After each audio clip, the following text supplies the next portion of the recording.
Okay, the next thing I'm going to create, let's go ahead and put this into 3.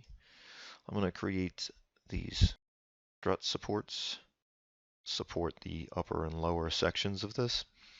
And to do this, I'm just going to append a polymesh 3D. I'm going to select it, move down to our initialize little menu, and I'm going to make a Q cube. The X, Y, and Z right now are set to 2. I'll keep that as it is.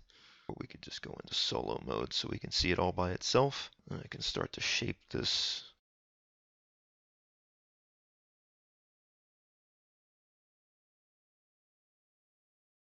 There is going to be an edge loop right here in the middle. I'm going to need to insert some other ones. So let's go ahead in our Z modeler into edge mode and insert some other edge loops.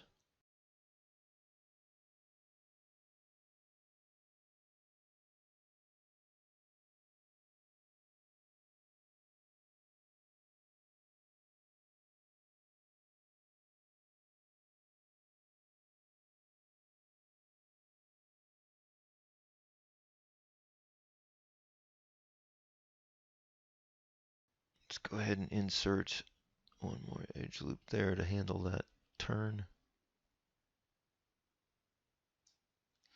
And then we can mask the top, control.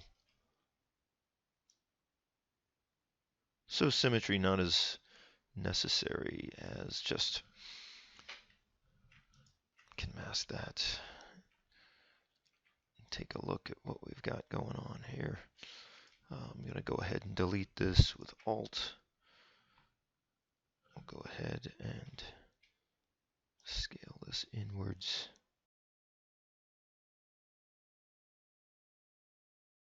Set a little bit inside of it. That's perfectly fine. I'm going to go ahead and establish these rings next.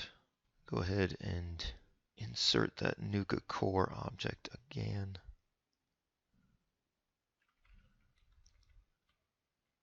It's a little bit wider, but I think 16 should be okay.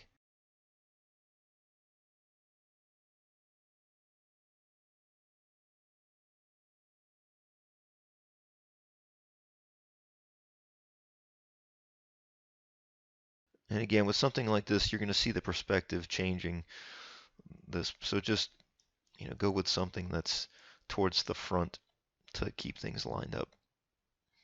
So one of the ways that we can get this to become a ring is through the use of polygroups, which we're going to be setting up for the rest of this in just a second.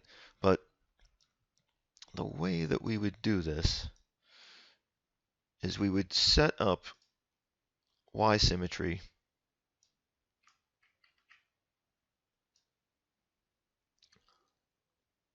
I'm going to insert an edge loop, and it should add it to the bottom there too. And we're going to go into our polygroups menu, and we're going to group by normals, which should create a top and a bottom.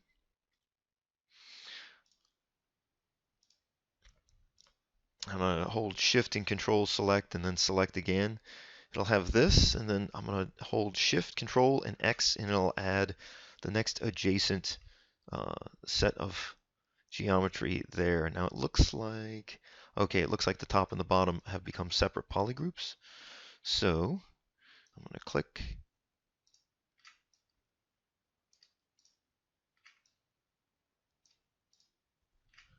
that off and Control, Shift, and click, and it should give you the reverse.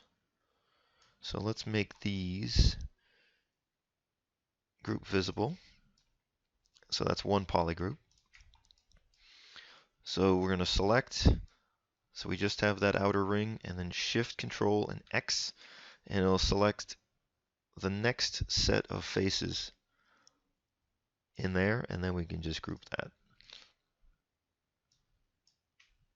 Because then we could go into our Z modeler, make sure we're on Q mesh. Let's do polygroup island, and we can just push through, let go, and it will collapse those and complete this on the inside.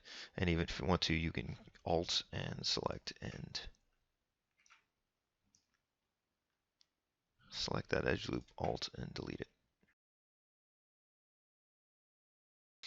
So in the next video, we're going to start to block out the top with the fuse and the trigger for the grenade.